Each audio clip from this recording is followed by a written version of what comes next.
Hello, this is Father Jamie. I hope y'all are having a lovely day. I am getting ready to go hear confessions, so just came in to change clothes and throw my cassock on and head over to church and get ready for the weekend. But I just wanted to share some thoughts this afternoon.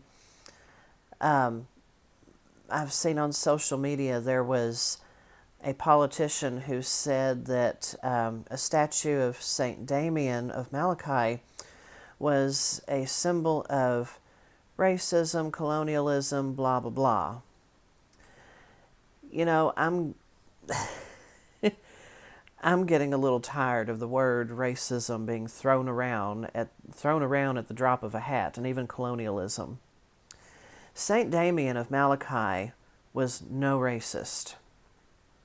He was a holy man. He voluntarily went to a leper colony in Hawaii and took care of everyone there, regardless if they were native Hawaiian or whatever. And he touched them. He loved them. He nursed their wounds and eventually contracted leprosy himself and died there. Explain to me, what is colonialism or racist about that? People, we need to know our history. And just because, and I hate using the words liberal and conservative, but I can't avoid it here. We can't go with whatever liberal, trying to find a nice word to put here, reconstructionist of history. We can't listen to people like that. Go to the books. I'm quoting the page master here. Look to the books. You know, the same thing's being said about Father Junipero Serra, Saint Junipero Serra. Racist, abuser of native peoples. No. If you go to the shrine, to the mission church, San Carlos, where Father Serra is buried, go to the chapel, one of the chapels there. You will see his journal, pages from his journal posted around the wall, his words and what happened while he was there. I've been there and I had my kindergarten teacher read them to me. He would set up a mission. He did not go rounding up the natives. He set up the mission and waited. The natives came to him. They came there by their own choice.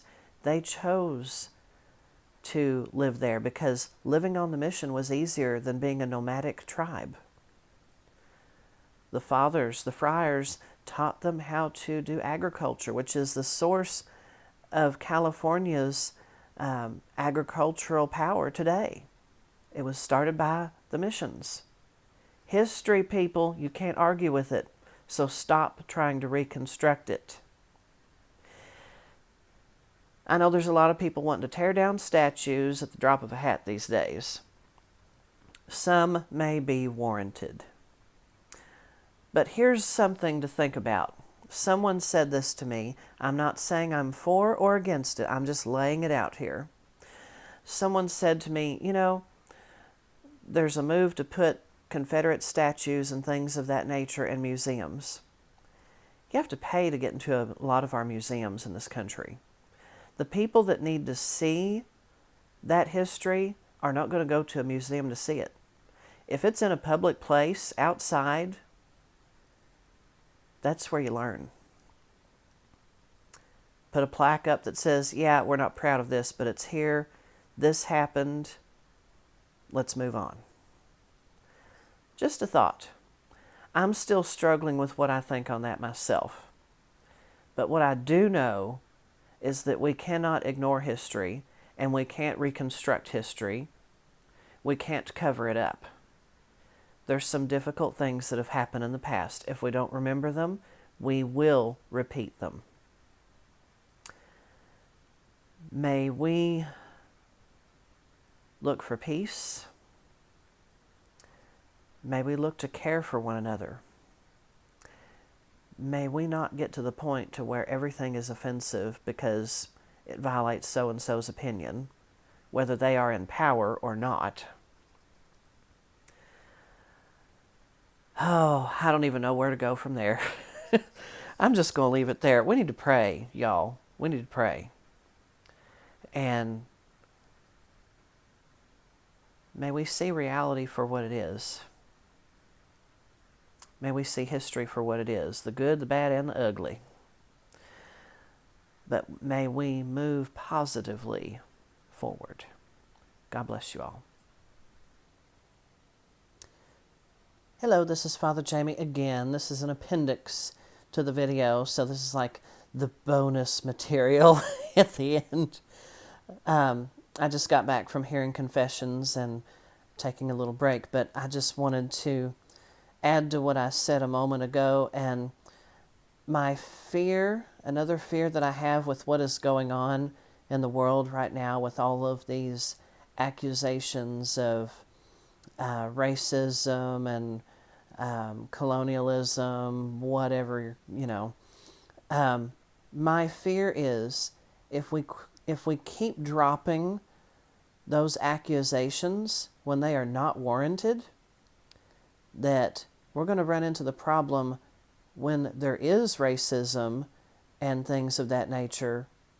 It's going to be ignored because we have been desensitized so much, because at the drop of a hat, oh, you're a racist.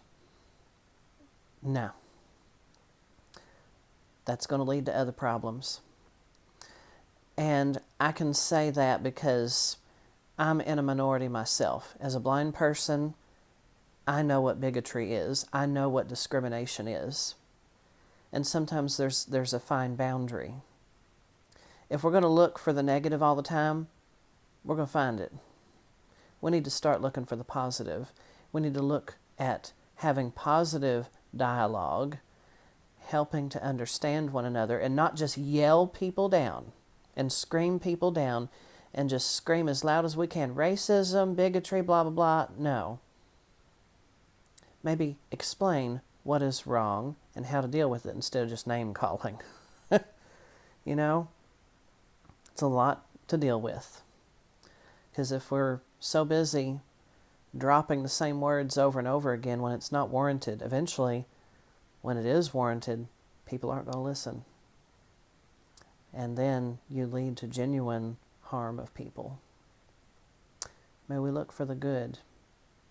May we spread the love of Christ. He called out people when they needed it, but he only did it when it needed to happen. That's what he wants us to do. And to look for the common ground, meet people where they are. We can do it. God bless y'all.